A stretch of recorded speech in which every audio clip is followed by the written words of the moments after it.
it's common knowledge that failure would actually, teach you a lot more lessons than success will. So yeah, in as much as we all aspire to be successful, do not forget, the lessons you learned when you did something and it didn't quite go as planned. Welcome to the conversation on your West Television Network, your digital first Pan-African news network, and reaching you from Abuja, Nigeria's capital city, as always. And my name is Adesu Sui. Moving straight into stories, happenings, developments from across Africa.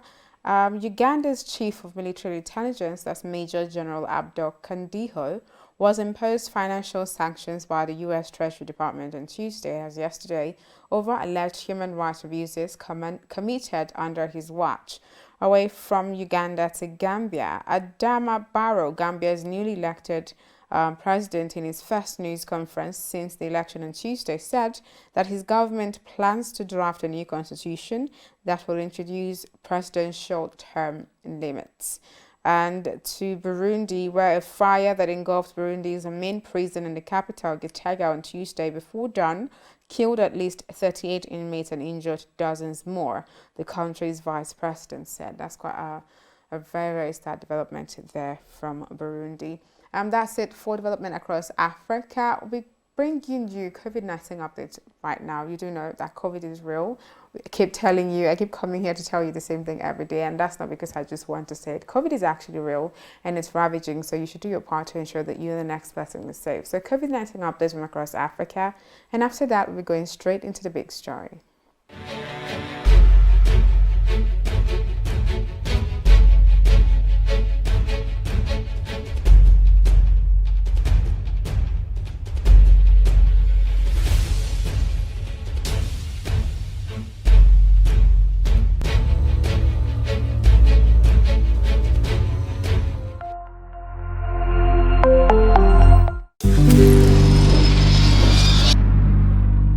It's still the conversation into your West Television Network, your digital first Pan-African news network. And as always, I keep telling you that we have a social media community that you should be a part of. That's just follow TO West TV Network across Facebook, Instagram, Twitter.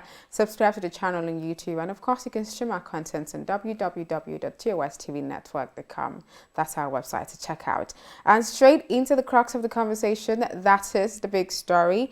And the focus today is Road to 2023. And we'll be discussing issues surrounding the APC. I mean, there's a whole lot that's been happening in that party in the last few months, and we're going to be looking at that today. When I say we, I mean my guest and I have in the studio Mr. Mustafa Aliyu, a public affairs analyst. Good morning and welcome to the show again. Good morning. Thank you for having me once more. Thank you for obliging us. Now, moving straight into it, how would you react to, what the APC has been going through in terms of party crisis and, the forthcoming convention? How would you react to that? The reaction is something that is well expected. I say that because of the anxiety and commotion that have been ravaging the party is basically something you expect, because this period running up to 2023 is going to be a whole lot of political struggles, muzzles, and political relevance. Most of them backed by interest. So APC is one party that before now have not really put their house in order, and that's because a lot of elements, a lot of segments are all there, like the name called All Progressive Congress. APC was formed on the platform of people coming together to make a one party, just to boot out then the ruling party, the PDP. And that was just their aim. But a party like that should be able to understand that going forward, they will need a structure to put that party in check, so for the benefit of its relevance. But all what they came to do 2014 to 2015 was just coming to take over the country, and the management of it all have been poor. APC have just been around one particular individual, that is President Muhammadu Buhari, and it's not someone who you can actually say is a politician per se, because it's not really saying things or doing things in a way and manner that this party can be very, very formidable by now, but it's just leaving everything to be like a dust egg, and anybody is doing what they like, and that is a problem, and that's going to be a very big problem going to 2023 because everybody is doing what they like right now. Okay, talking about that, I know there's a divide between governors and APC over Asiwaju Bola Ahmed Tinubu's presidential election. What's your take on the divide? I think some ones are okay with him, you know, gunning for presidency, and then the others are like, nah, I don't think we want him. I just said it. You recall I said in my last statement that politics is something that is driven by interest. Yes. If I'm going to have you coming out to contest, and I know my interest is going to be in there for you contesting, I know that I have to do everything to support you. But if you're coming out and I know my interest will not be there, I have nothing to do with you. I'd rather go to a place or pinch my tent with someone I know that I'll have benefit after all. What? So it's what it is right now, politics in APC, and that is politics in many other parties. But because of the kind of segment we have in the party, a lot of segment, no matter how little, you see a youth segment, you see some governors, you see a lot of segment, and they have not been held down to be in a united form by the president, and that is where he lost it to keep this party one. But as Siwaju Bola Ahmed Tinubu, this person is someone that have all kind of pedigree, all kind of requirement to contest for the presidency of the country. Is one person you know is a nationalist. Is one person who is self-acclaimed the national leader of the same party. Yeah. But you know, you might be a father, and not all your kids are gonna be like cool with you, because someone might be stubborn, some might want to do something the dad asked them to do. So this is just what is happening right now. The governors are talking about their interests. Everybody, the members itself, are talking about their interests. Even Bola Ahmed Tinubu is all about his interests, and that is just politics.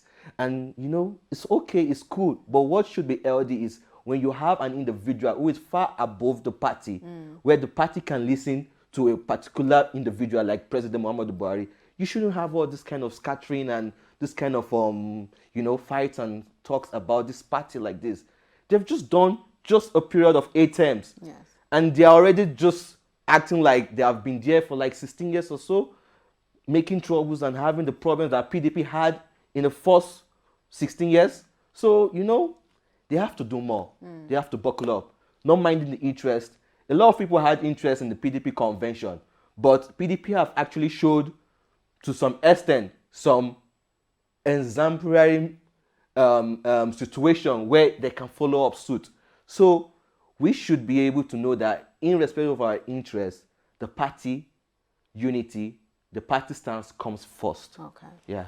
Okay, in a few minutes before we wrap up, just 1 or 2 minutes, if you're going to give like a 3-point agenda of what the APC should do to actually, you've been talking, you said it needs to get their house together, put it in order. So if you're going to give like a 3-point agenda on what they should do to, you know, actually have their acts together before 2023, what would it be? 3-point agenda. The first should be, you know, a lot of people are aggrieved. And political solutions sometimes tends to be unresolved because you see heavyweights not ready to back down. So it's going to be hard. And let me be frank, you're definitely going to have losers and you're definitely going to have winners. Yeah. And not everybody want to be a loser. Okay. Everyone wants to be a winner. Yeah. So what am I saying? One agenda should be they should try and meddle with those people who are aggrieved, trying to talk to them, extend hands of dialogue and, you know, resolving things. The second would be where the party should not in any way undermine the process of this convention that is coming up. Okay. There should not be a reason for more factional in-house fighting and all that. This convention should be a uniting force within them, resolved by them, so that they can actually move forward and move powerful towards the next coming election. Because they are about to test the real election. President Muhammadu Buhari was more like someone who before now have always won the vote, the heart of the people of the north. And he just needed some little vote from the other side of the country, which he got, and that's why he was able to be a president right now. You remember they didn't have to do any primaries to the presidency segment last time. But this is the first time they'll be choosing amongst themselves, leaving out President Muhammadu Buhari, and they'll be testing the waters to compete properly with an individual that they need to support. So all hands must be on deck.